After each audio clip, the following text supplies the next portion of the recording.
شروع کرتا ہوں اللہ کے نام سے جو بڑا مہربان نہایت رحم کرنے والا ہے۔ جناب عباس کا بچپن کا زمانہ ہے۔ فرط محبت کی وجہ سے جب کبھی امام علی مقام حضرت امام حسین علیہ السلام کے ساتھ چلتے تو ان کے قدموں کی خاک اپنی آنکھوں میں لگاتے۔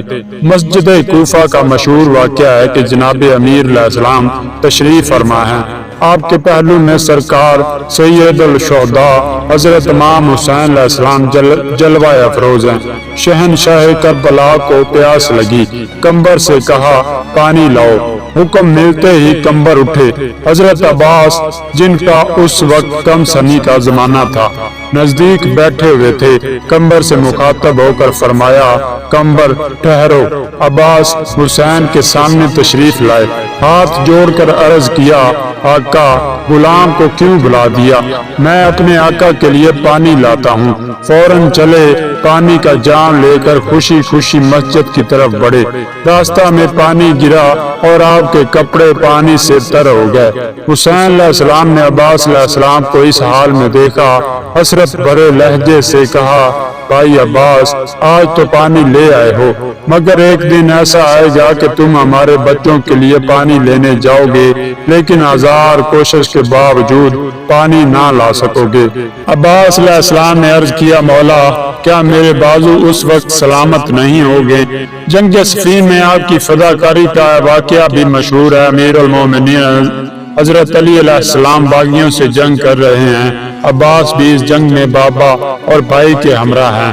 حضرت عباس علیہ السلام حسین علیہ السلام کے دوش بدوش چل رہے ہیں۔ جہاں حسین اور فوج کے درمیان مارکا اور جنگ ہوتی وہاں عباس شیر دلاور کی طرح غیظ و غضب کے عالم میں بجلی کی تیزی کے ساتھ صفوں کو چیرتے اپنے آقا حسین اور اس فوج کے درمیان آ جاتے ہیں۔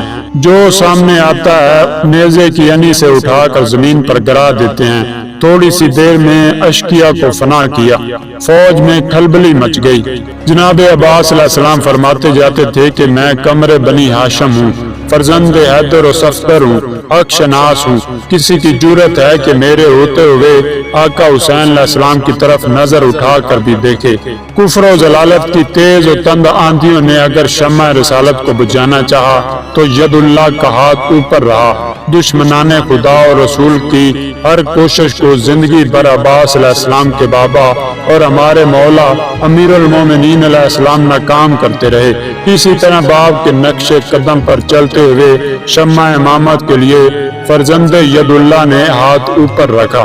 یہ شمع امامت اسی وقت گل ہو سکتی ہے جب یہ ہاتھ نہ ہو۔ آپ کے سامنے دنیاوی مثال ہے کہ جب کوئی شخص چراغ روشن کرتا ہے اور اس چراغ کو مکان کے دوسرے حصہ میں لے جانا چاہتا ہے، اگر ایسی صورت میں تیز ہوا اس چراغ کو گل کرنا چاہے تو یہ شخص اپنا ہاتھ اس چراغ کی جلتی ہوئی لو کے قریب رکھ لیتا ہے اور اپنی پوری کوشش سے اس جلتے ہوئے چراغ کو بجھنے سے بچانے کی کرتا ہے۔